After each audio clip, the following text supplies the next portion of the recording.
Today in Hammurabi's court, we will be hearing a case about a dispute between a nobleman and doctor over a patient's death.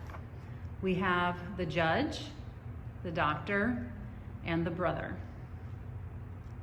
Our next case involves a dispute between this doctor and this man, the brother of a patient who died while under the doctor's care.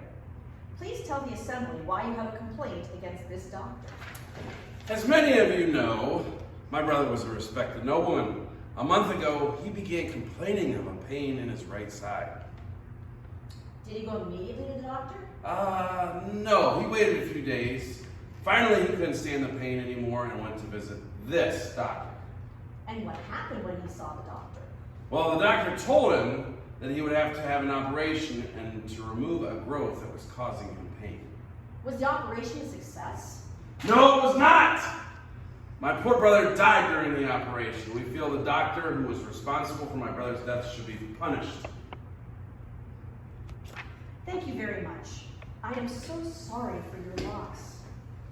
Doctor, please tell the court your side of the dispute. Certainly. When the patient came to me, his condition was almost beyond hope. His only chance to live was for me to operate and remove the growth in his abdomen.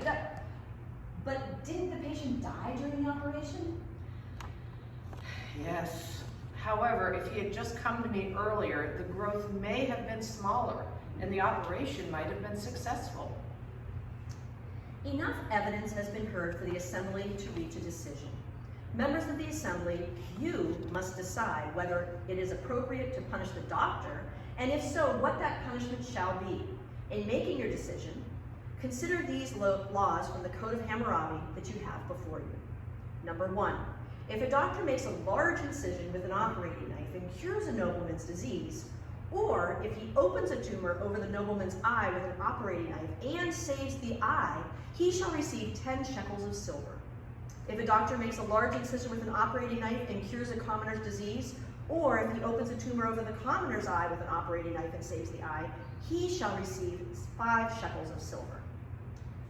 If a doctor makes a large incision with an operating knife and kills a nobleman or a commoner, or opens a tumor with the operating knife and cuts out the eye of a nobleman or commoner, the doctor's hand shall be cut off. If a doctor makes a large incision with an operating knife and kills a slave, the doctor shall buy another slave for the slave owner. Ladies and gentlemen, you have heard the evidence and have read the laws. You must now judge the case.